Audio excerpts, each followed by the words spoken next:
Welcome. It's Smoking and Toasting on the road, and we are at the Houston Whiskey Social. Oh, we are looking forward to having a great time tonight.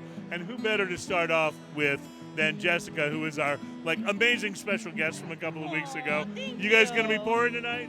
We are going to have about 34 different SKUs open tonight. 34! Holy cow! Wow. That's a lot of whiskeys. I can't wait to try some of the bottles of the... You only brought 12 when you came to us. You're going to have to bring in many more. Yeah, we're feeling shortchanged. I'll just step up my game next time. I'm sorry. So get ready. We're about to do some tasting.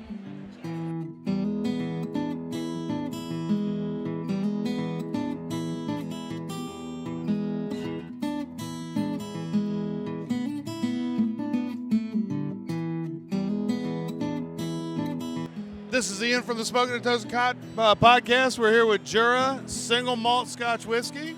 Hey, how you doing, Ian? I'm doing great. Talk to me about your whiskey. So Jarrah is the only distillery in the Isle of Jarrah. Where is the Isle of Jarrah? It's just north of Isla. As a matter of fact, to get to Jarrah, you have to go through Isla. And the thing that sets it apart from other whiskeys is that they make a very lightly peated whiskey with maritime notes. Depending on which expression you're having, that peatiness is going to vary a little bit in terms of how you experience it. And we've got 4 whiskeys of the line right here. All right. What do you recommend? What are we going to try today? Well, you know what? My favorite one is the 7-wood. Let's go. All right.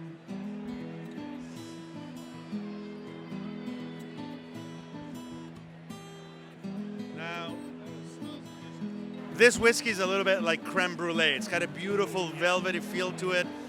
The way we make it is by taking select barrels that have been maturing the whiskey. These are the former bourbon barrels, but then we split finish it into 6 different virgin French oak barrels. These are barrels that are typically used for French wine. In this case, no wine ever touched them. Bring them over to the distillery. Some of it goes into one, so for example, a Jupier barrel, an Allier barrel, a François barrel. Anyway, I'm not going to name all 6 of them. And then we remarry them. We bring them all back together and to the bottle. I have to tell you, it finishes like silk. It is silky and velvety. It absolutely finishes like silk. Well, I'm glad you like it. Thank you so much.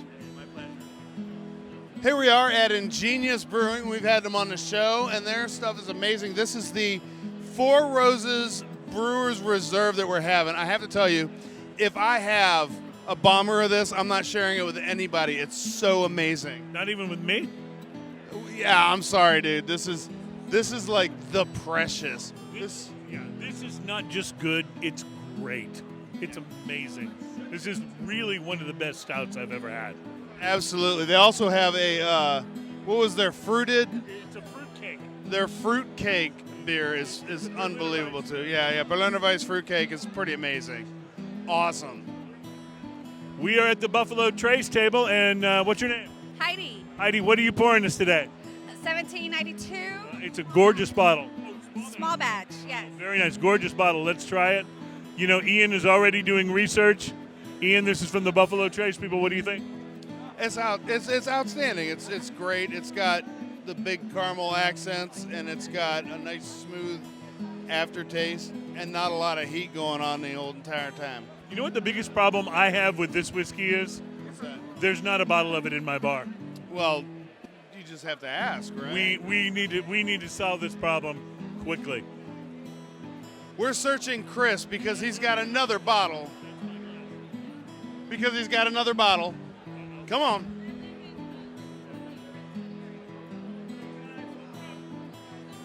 This is one of the things that happens at the Whiskey Social is Chris walks around with crazy bottles of awesomeness. He really is just trying to get people to like it. And you have to get your hand in there, and we don't even know what we're about to try. Can you see what's happening over here? Like, we don't even know what it is, but it's going to be amazing.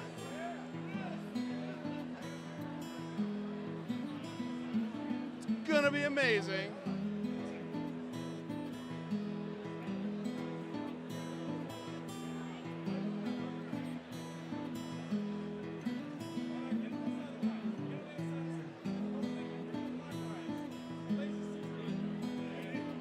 Going in clockwise. What are we having today, Chris? Get on this side if you're waiting. What are we having? I'm drinking this. Oh, Old Rip Van Winkle 10 year. Drink that, Cesar. I am gonna drink it. It's awesome. Old Rip Van Winkle right there. That's how it goes sometimes when we're up here.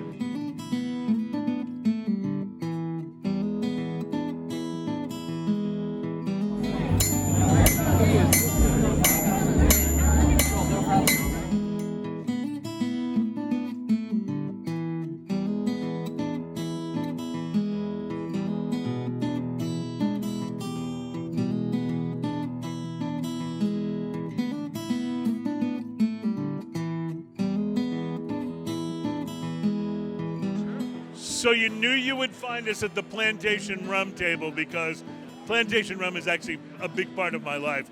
This is like, these are your new, like this is your whole creation. These are all the creations that are from different locations, right? These are the single, we call that the single cask edition. Yeah. So every year I create 10 of them. And so it's partnerships with my friends who have distilleries in different countries. You know, also we distill ourselves in Barbados and Jamaica.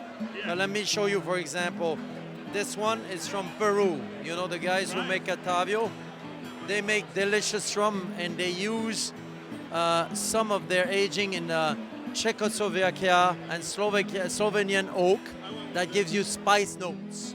And you are the master blender, right? Okay. I told you, Plantation Rum is a big part of my life.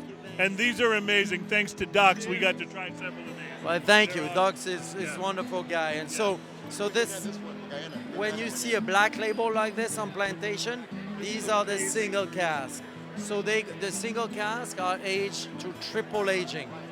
Bourbon, usually, cognac barrel, and then another one. If you look at this one, for example, you know, like it's gonna tell you here, you know, we believe in transparency. It's all on the label. And then so you see here, I'm gonna, you know, this one is in the third aging is a barrel made of chestnut and acacia barrel. Wow. We call that zebra barrels, you know, like one and so on. Right. And if you look, for example, this one, the third aging is in a Teeling whiskey cask. You know Teeling whiskey from Ireland. My good friend Alex Chatko. I go and cherry pick every barrel from him, and then I bring him to our place, and then we age a third aging. So that's the baby from Jamaica with a Teeling barrel. That is awesome. And these expressions are so wonderful and so different from each other, too. And it's what I love about them. Well, you know, we believe and we are fascinated by the cultures of rum. And as you know, we're deeply now steeped into Barbados because I live there a week every month making rum with our distillery there, West Indies Rum Distillery. But also, which is, you know, Barbados is our main expression, but also Jamaica, with National Rum of Jamaica. I go and work with the guys there. And, you know, that's really the main two legs for Plantation. And then I have friends in other countries that sell me their best barrels that we age further in a cognac barrel. Now, we're well acquainted with Docs. He's been on the show several times. I just wanted to say, if he ever does anything really stupid, screws up, and you have to fire him and you're looking for a replacement, I'm available. Well, you know, we love Doc also for the stupid things that he does, you know.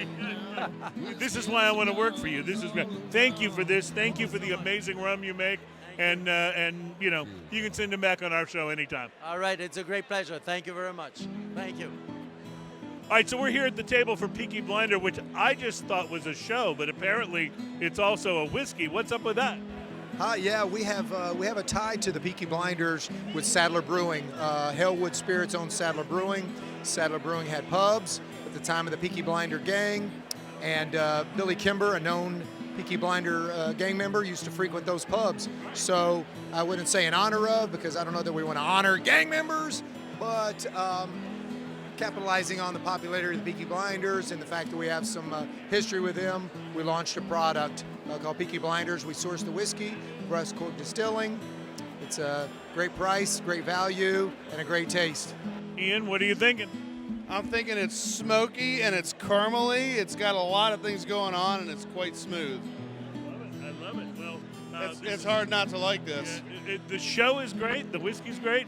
It's a perfect marriage. There you go.